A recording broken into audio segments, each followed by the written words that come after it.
inviting me and giving me this excellent opportunity. And I really feel honored and pleased to be able to talk to audience in Yerevan, which is my really beloved city, and I was really very happy to have this opportunity to come back again. And thank you for coming and taking interest in this issue. One thing is that thank you for being interested personally in my lecture, but bigger thanks for being interested in issues of feminism. I really feel filled with optimism when I see that there are people who now in Armenia but also in Georgia are interested in these issues, and more knowledge is accrued, and more new interesting viewpoints are articulated in this process. As Gohar said, I really, maybe it was not the best strategic decision to make my title so provocative because I'm not sure that I will keep this level of excitement throughout my lecture, but I will try, or maybe let's hope that we will bring it back during our discussion. I will talk for a while and then I will open the floor for discussion, okay? So, as Gohar said, my title is Ways of Being Feminist, Angry or Glamorous, Feminist Killjoys, Feminazis, and etc. I did not really mean this title this list to be complete or exhaustive in any sense. It was meant to be provocative. That's all about it. And also, I will not, of course, follow this sequence.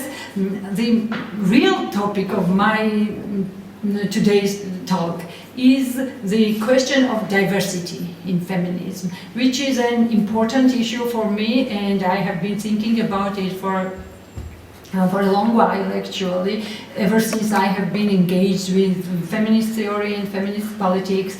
I have come across with many different angles, different aspects of the issue of diversity within feminism, and I want to talk about this today. I will not, of course, be able to address all interesting aspects of it, but I just want to ask, in the end of my lecture, I will actually ask several questions, not really give you any answers of mine. This issue of diversity or unity of feminism is actually interesting for several different reasons. On the one hand, diversity in feminism is, I would not say contested or debated, but just unrecognized whenever you have to deal with anti-feminist rhetoric. And this is one aspect that interests me about many faces or many varieties of feminism. But more interesting for me is also another angle. Diversity of feminism is often challenged and contested and debated also within feminism, within feminist politics. You have many, and we probably know, and I will touch upon several, many different varieties of feminism, and in many cases you meet arguments by feminists who really deplore this diversity themselves. So that's another aspect of my interest to this question. In case of anti-feminist rhetorics, you have just one single image of feminist, and usually, and I will talk about this shortly, in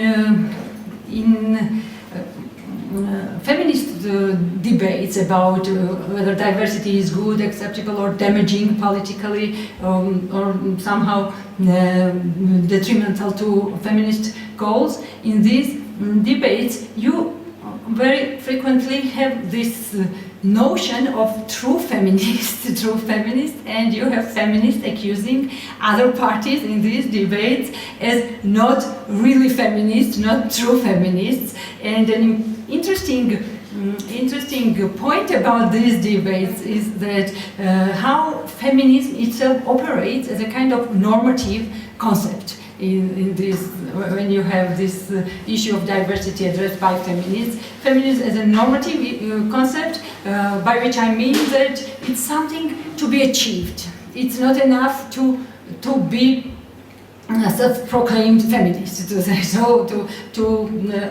acknowledge and embrace ideals of feminism, but there is also this kind of suspicion from opposing parties within feminism itself that position or that kind of politics or that kind of action is not truly feminist. That somehow here it is meant that feminism itself is a normative concept which needs to be met somehow. I would love to investigate this aspect of the concept of feminism, how it functions as a norm, but I'm not going to do this today. That won't. I'm just mentioning it as an interesting aspect of these debates. I want to really dwell on a lower level, so first level issue of whether diversity is really good, what kind of diversity we can imagine as healthy in feminism, and what kind of arguments can be developed for or against it. So that's why I actually just listed several kinds, not all of them are equal level, but different ways of being feminist. Now, before I move to what interests me more, as I said, how diversity in feminist figures in feminist debates itself, I will stop shortly on what I already mentioned, anti-feminist image of feminism. That's actually the feminazi part of my title.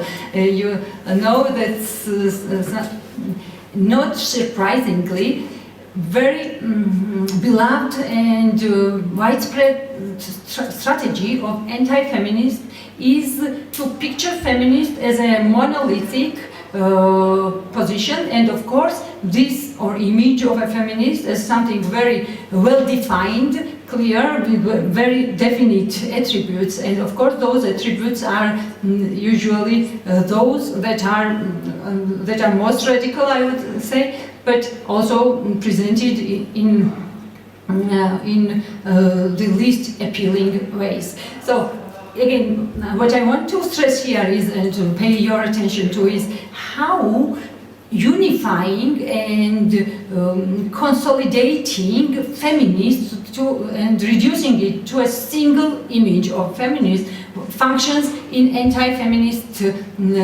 rhetoric as a strategical tool. That's very important to pay attention to, that not to acknowledge diversity and possible differences. Now, this feminazi, to keep some feminazi issue, which was actually, the term itself was introduced, maybe you know, in early 90s by a talk show host, a conservative talk show host, who he himself defined feminazis very narrowly. He actually said that a handful of women who whose aim is to have as many abortions as possible.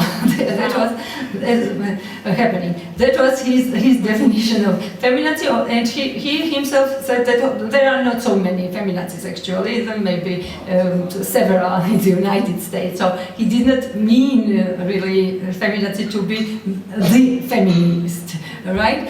But eventually, that's my observation, maybe there will be some exceptions, in anti-feminist rhetorics you always have eventually branding of feminists as feminazis, and this feminazi actually widens much more, and it's not only people, this of course imaginary character, we can agree that probably there are no feminists like that, imaginary character whose aim is to multiply abortions as much as possible, but something else. Now I will give you just two examples from Georgian context, actually, from recent years.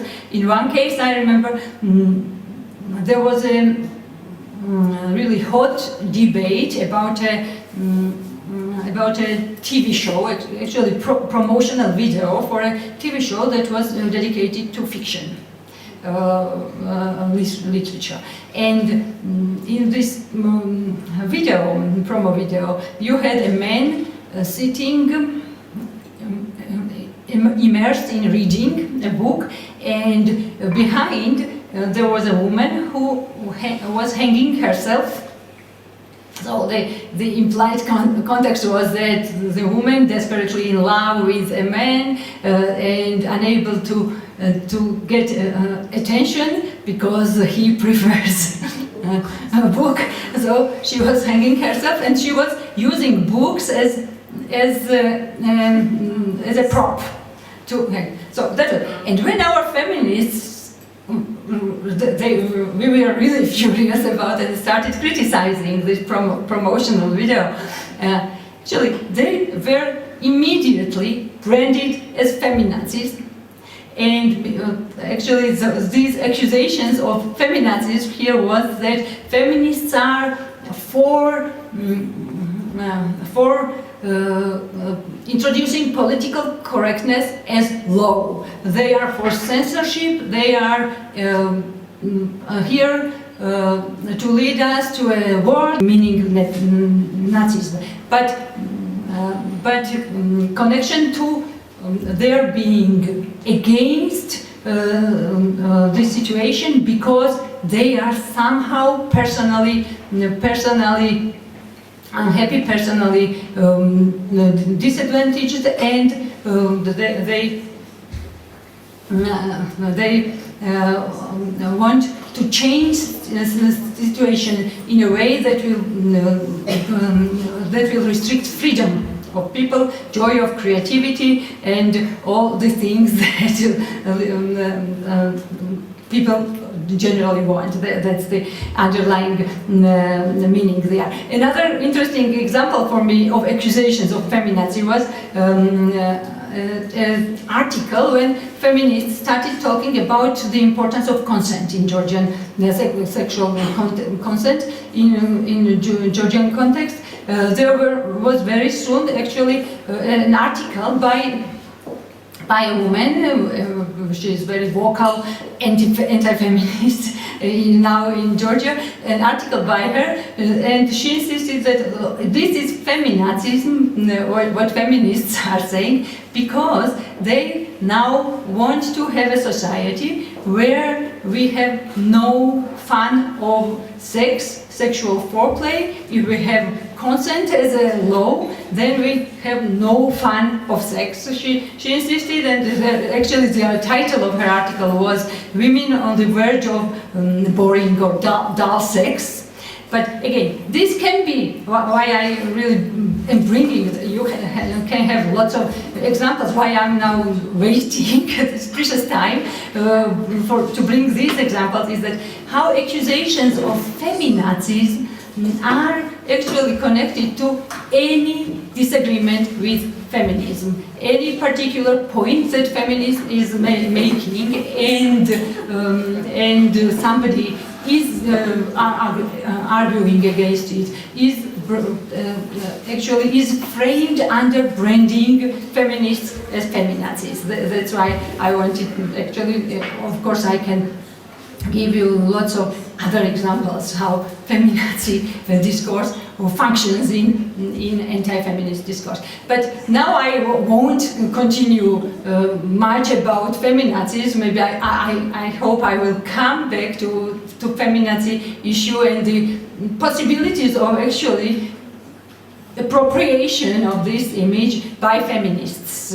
But now let's see, this is actually, there will be an open question, but that I will come back now. I really don't want to spend more time about this strategy. It was just for the sake of illustration how anti-feminism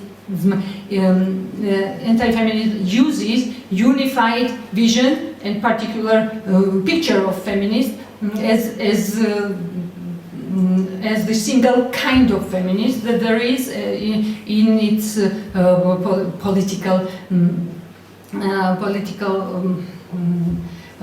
for its political purposes. Sorry.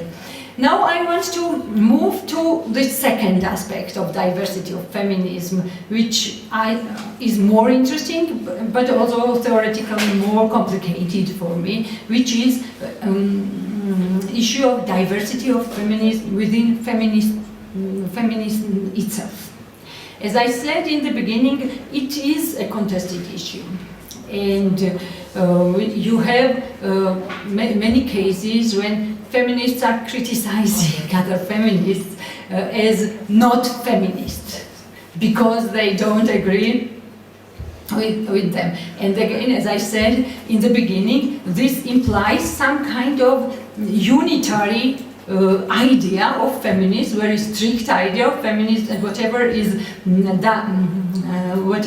deviates from that is already not feminist. This is, of course, tailored to one's particular notion of what feminist goals should be and what feminist strategy should be. But the idea is, again, the more general assumption here is that there is one proper kind of being feminist, a true feminist or whatever you call. And again, this my contention is that this is not doing good political job in feminism itself. I recently have been part of debates in Georgia myself, in which we had very similar debates about, now just to give you context, for last 1 year or something, we have very active social movement, I would call it, which and one of its demands is introducing quotas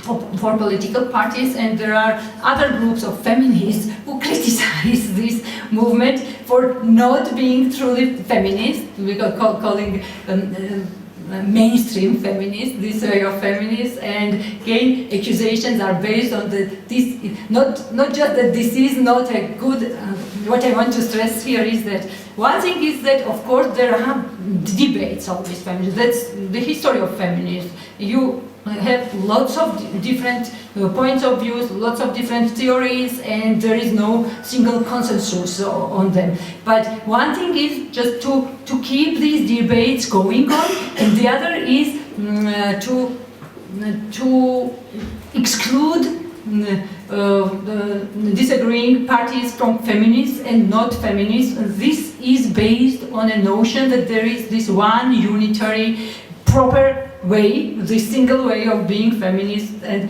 that's what I want to stress when I'm giving you these examples. These examples.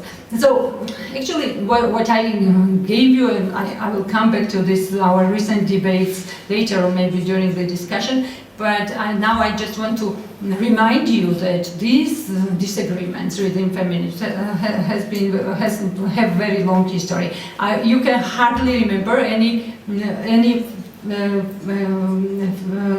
feminist or forerunner of feminists who has not been criticized by later feminists for not getting something right. To say Simone de Beauvoir was criticized by later feminists for being even misogynist and embracing patriarchal values.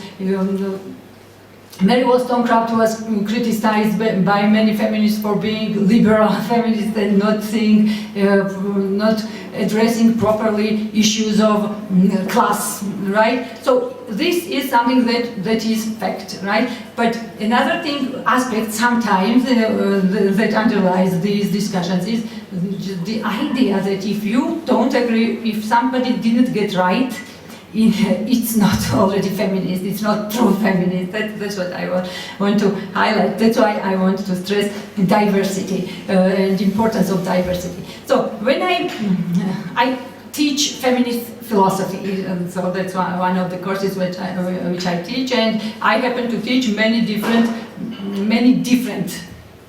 theories of feminism in feminism to my students. So this, and I really think that this diversity is important and to be valued. But when I deal with diversity, I somehow came to this question: is there anything that makes all these people feminists? So I was thinking that, of course, you cannot probably have, based on what I already said, one comprehensive notion of feminism that will be full and would not allow any variability within it. But is there any common denominator? That was an interesting issue for me when I was thinking about these questions. Is there any common denominator that is necessary for all kinds of feminism, that makes a position or theory or political agenda a feminist? And actually, it's not my discovery, of course. I picked different details from different authors or different discussions, but I came to agreement to myself about this what I call minimal definition of feminism, which I formulate in 3 theses. I think that there are 3 theses that every feminist should embrace or share or agree to. And then I will continue with insisting on possible diversity above those 3. Now I will give very briefly what those 3 pillars, I would say, of feminism I think are. One thing is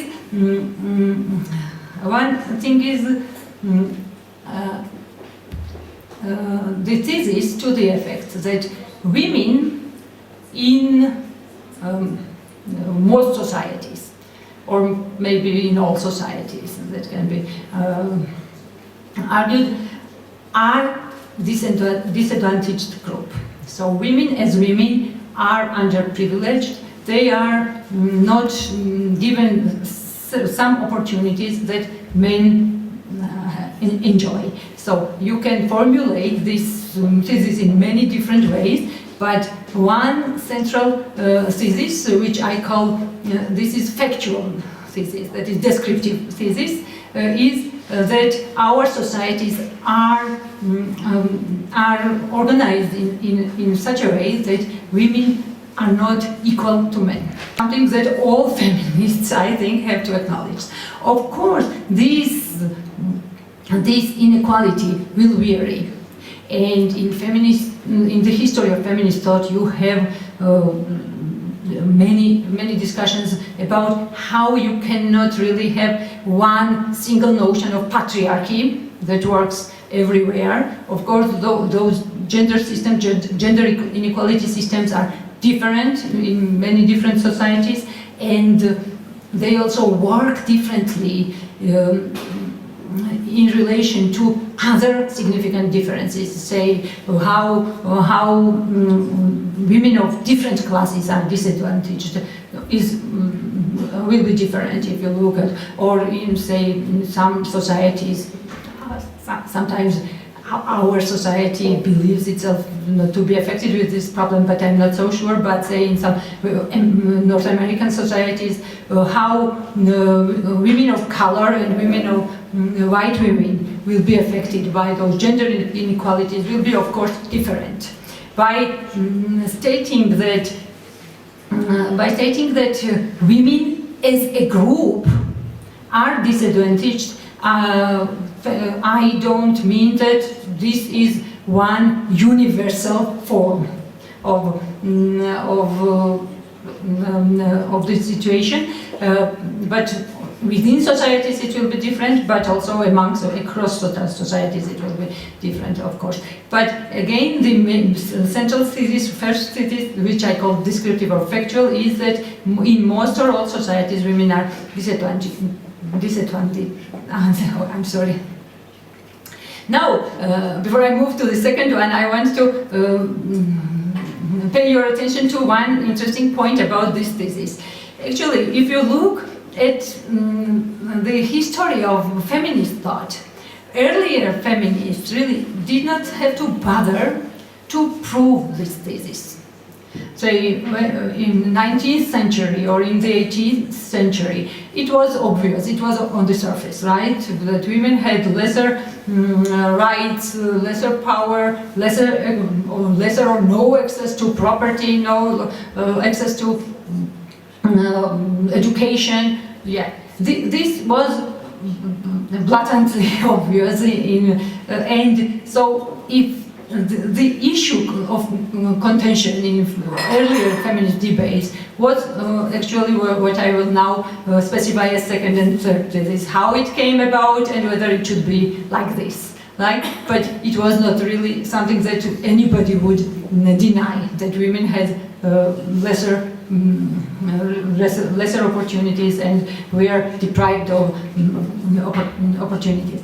Now, why I stopped on this is that it's interesting about feminist theory and feminist thinking generally, somewhere starting from the second half of the 20th century probably. It can be very loosely related to the second wave, but not necessarily. That theoretical job of feminists became, part of the theoretical job of feminists became this showing, proving, documenting, actually discovering also the ways in which women are disadvantaged or oppressed, we use this term, in different societies. Why I stress it? Now when you have, in most societies, you have legal equalities and equality, and societies on paper acknowledge men and women as equal citizens. This task of proving that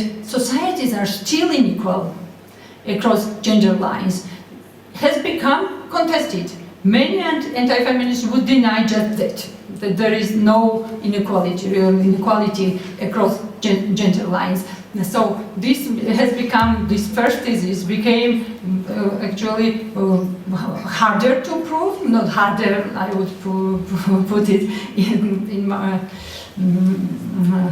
not in the direct sense, but also very important theoretical job to show it, and that has become really the focus of many feminist theoreticians. But now I want to move to this second thesis, which is also a necessary part of feminism, I think, which is part of common denominator, as I said. This is, I call it explanatory thesis, about how this situation happened, how this came about, right? The big job in feminist theory and a lot of work in feminist theory is done just to answer this question, to explain the inequalities that we have, gender equality, how they originated, and this is one question. This is not necessarily the same as the question, what sustains them?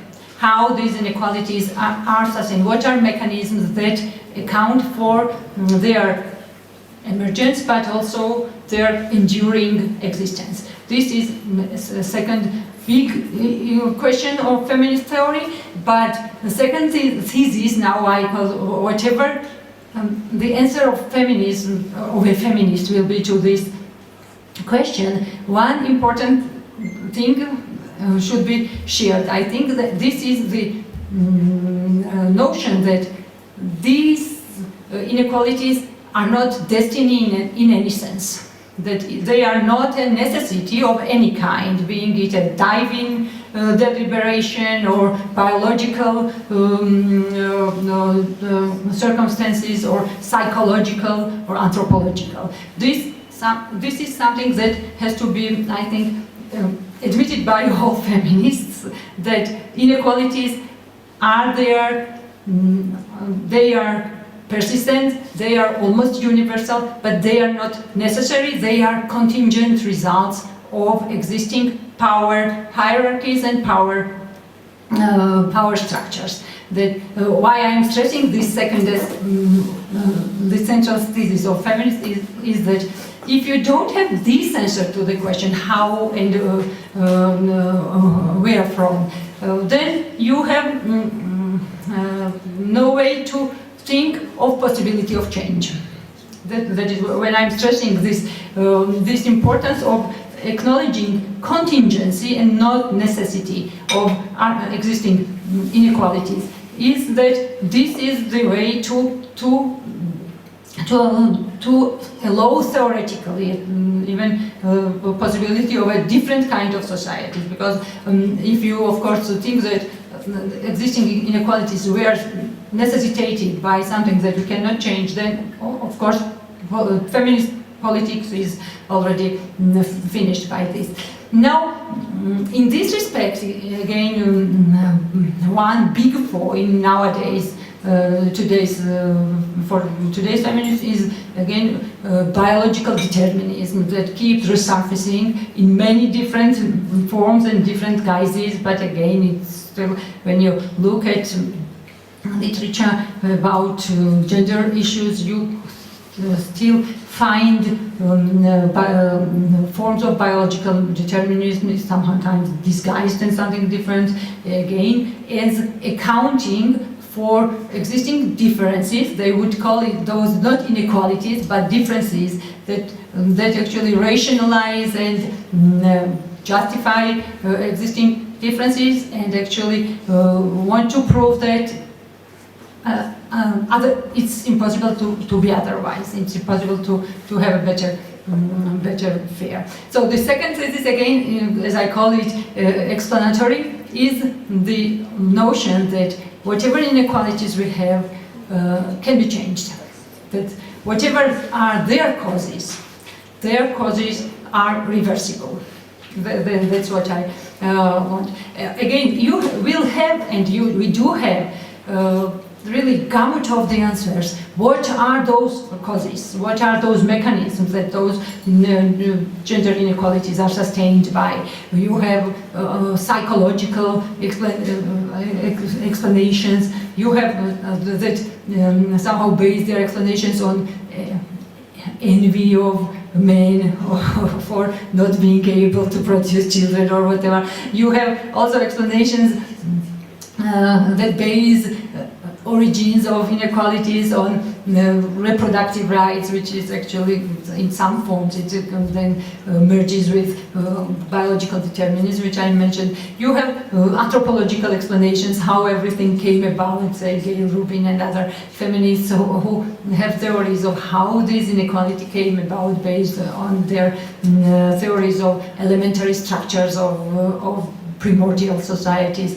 You have Marxist explanations who connect gender inequalities to private property and labor specifics of labor relations. Okay?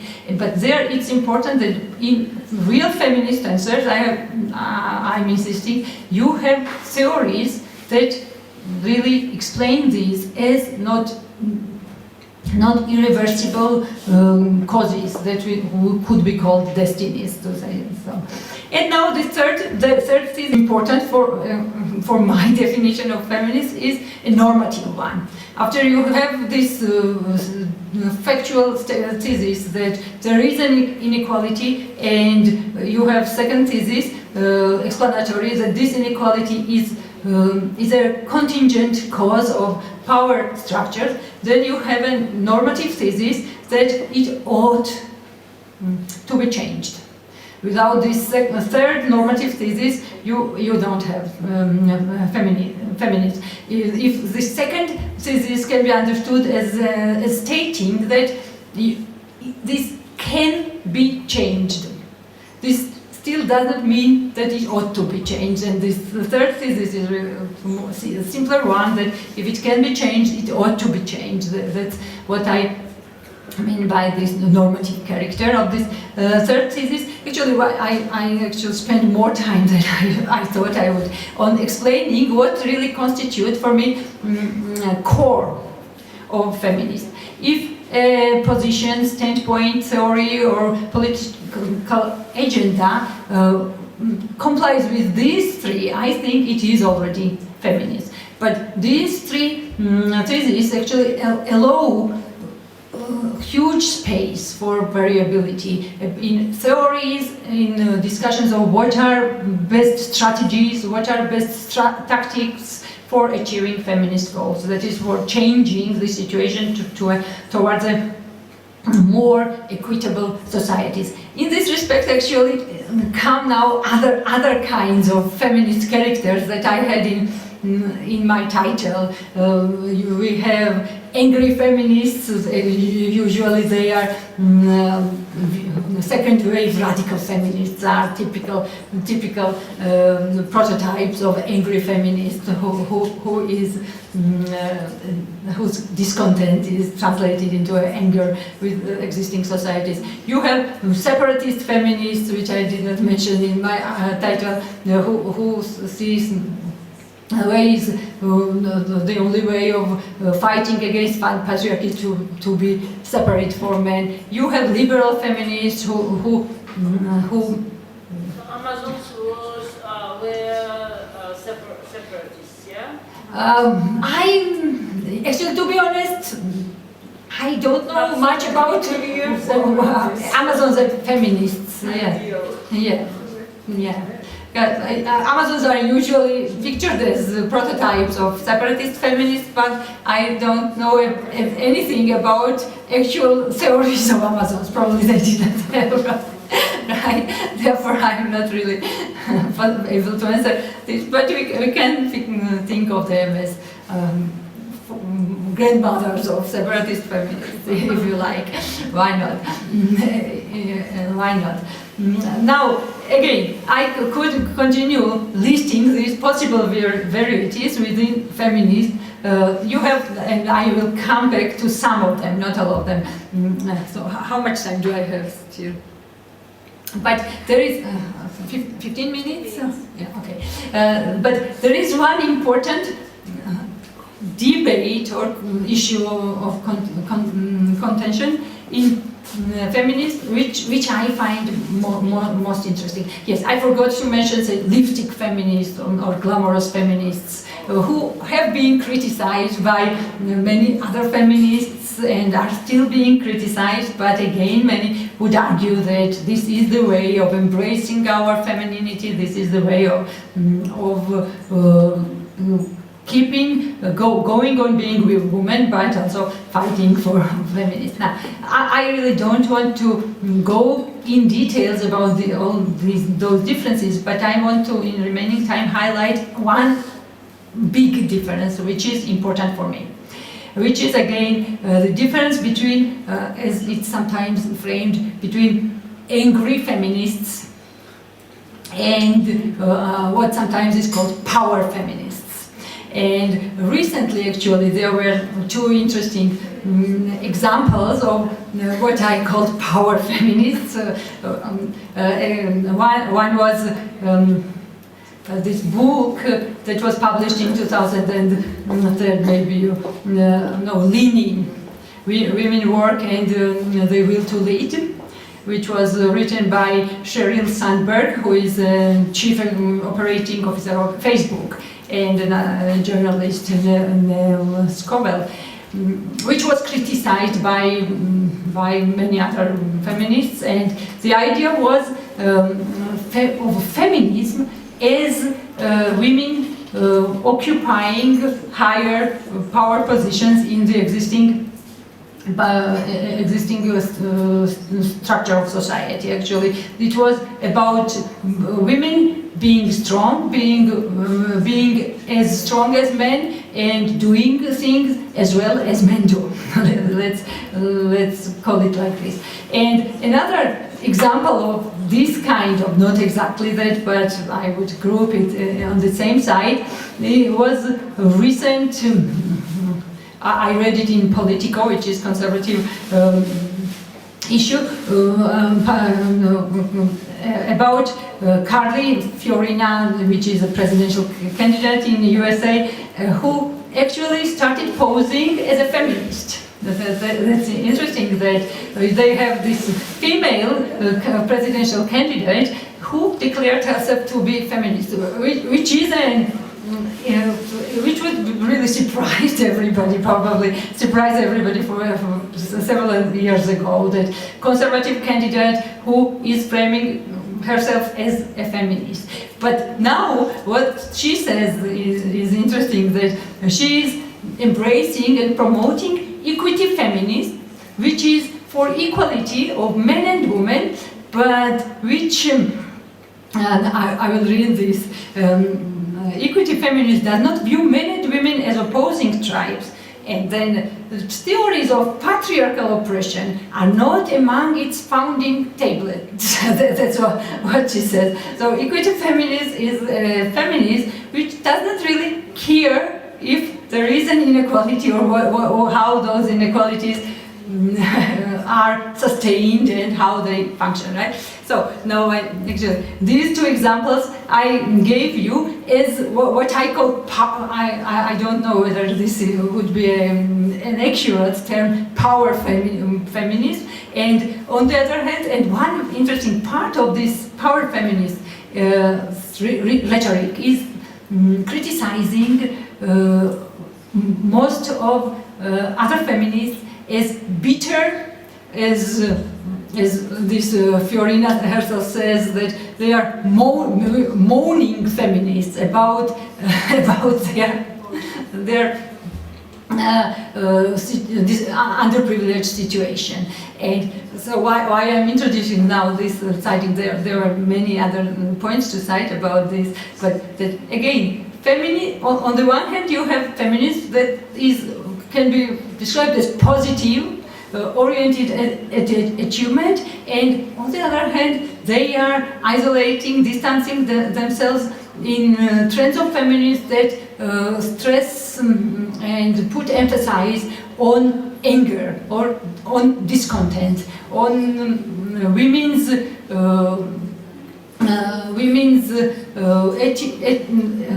I would use even resentment now, because I will use this word again.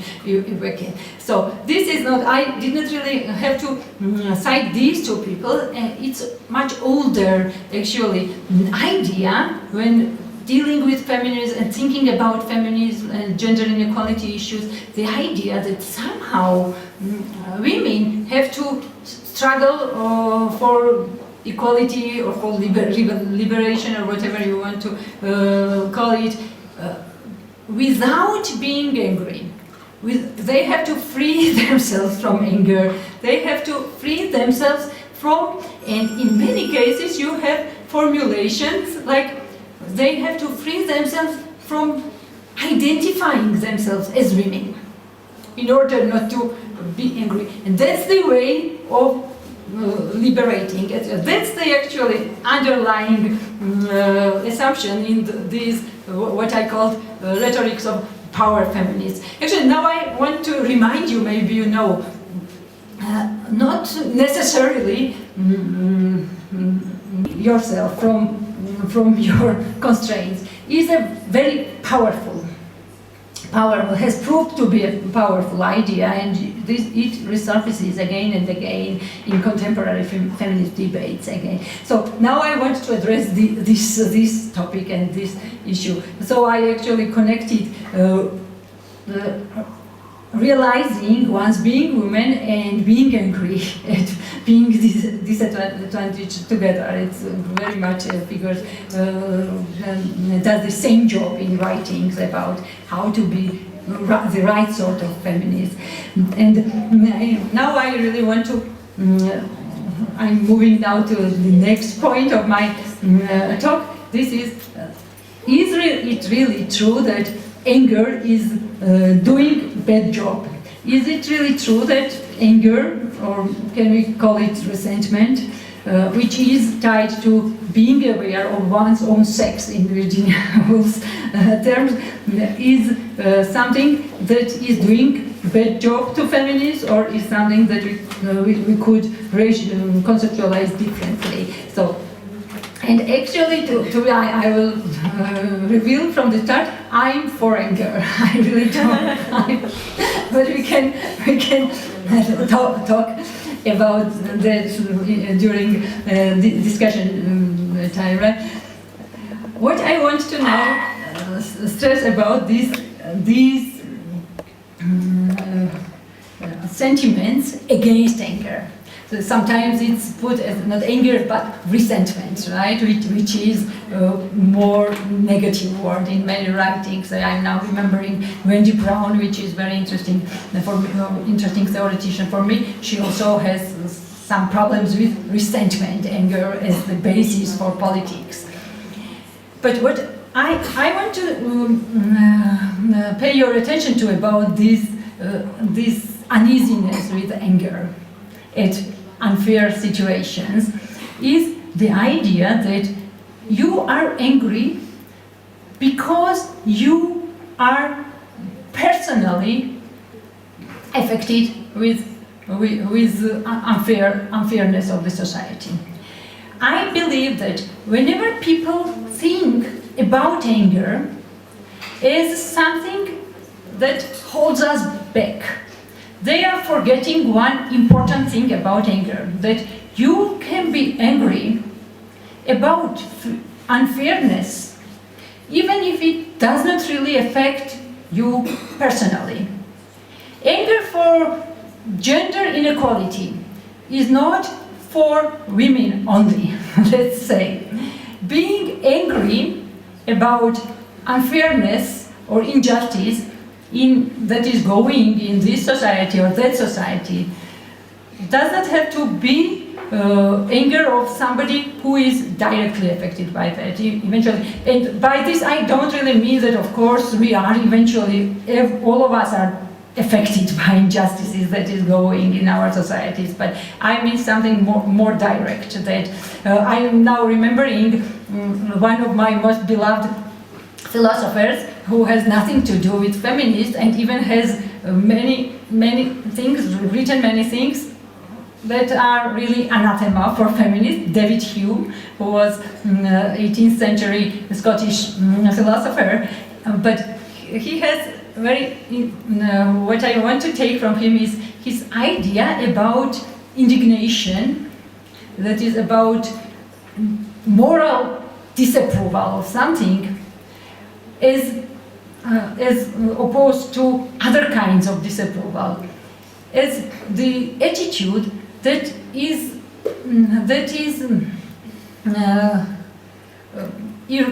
insensitive to the question of who was done wrong.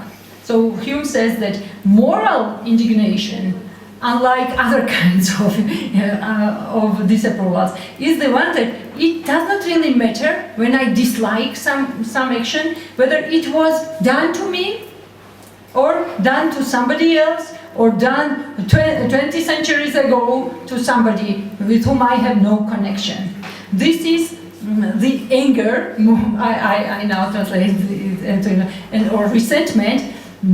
If it has moral aspect, it has not to be caused by my being affected with injustice. And now why I mention now Hume, I think that his idea is very important idea for understanding, on the one hand, how this discourse of anger as something bad works. That anger or indignation can, if it is actually understood as necessarily tied to personal annoyances, then, and it is usually tied to personal annoyances when it is said that it is harmful, it is holding us back, it is something that is actually not allowing us to free ourselves from our injuries, as Wendy Brown calls them. but if we understand that anger can be also, as Hume says, anger can be moral anger, that is moral indignation at somebody's being unjust to somebody, not necessarily to me. I think that this whole force of argument against anger as a driving force for feminism, but also for all kinds of emancipatory movements, I would say, will lose its force. It will become obvious that anger is not necessarily destructive in this sense. Of course, and shall I stop? And I will finish. I'm very soon already. And I want to make one more point in this connection. And I promise I will finish. I didn't do much of what I wanted, but yeah. Another point in this connection is that why anger is also seen as a dangerous ally in feminist struggle or other kinds of struggle is another notion that it is emotion. It is emotion, and to be successful you need to be rational, right? And if you are driven by emotions, somehow you are losing ability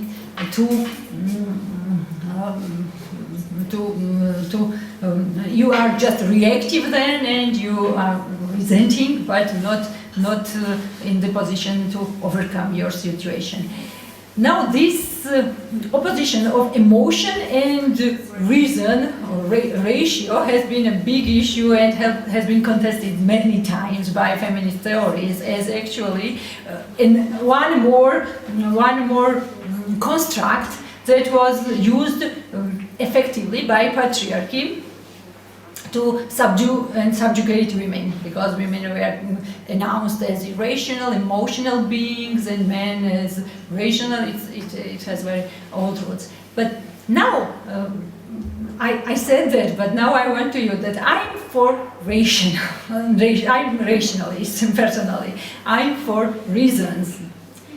But what I want to stress here is that when this dilemma, indignation or explanation, ration or emotion, is, I think, wrongly posed dilemma. Anger does not exclude understanding of what is going on and what are the best ways of overcoming these situations. Here, I really want to stress this one, that value judgments, which are usually considered to be on the part of emotions, are in many cases rational. And this opposition that emotions is, and again, anger again, at something, injustice going on somewhere. This anger doesn't have to be blind, irrational emotion. Emotions are knowledgeable, I want to stress again. Emotions are informed, and emotions are our way of being in the world. So just discrediting anger as hindering rational dealing with the problems is based on excluding emotions from the sphere of rationality altogether. And this dichotomy or binary, as we call it, has been again very powerful throughout history of at least Western thought, but nowadays it is discredited on many counts and has been criticized on many different premises. And I want again to bring this as my argument that if we really cut this or overthrow this binary, emotion versus reason, then anger again gains its I think legitimation as a possible and fruitful source of our emancipatory struggles, to put it this way. So I will finish with this. I wanted to make, but maybe I will bring something back during the discussion. Did I fit in the time? Or so? Okay, thank you. And I hope I.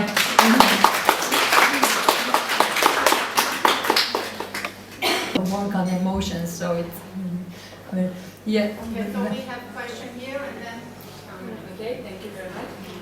Actually, I have one question which is bothering me maybe several years, and it's anyone who wants that have an answer can answer to that question about the anger that you have mentioned, anger, and what is the action if you have that anger? I mean, you should have a style of action like Sadat Jane. I mean, playing the game, playing their game.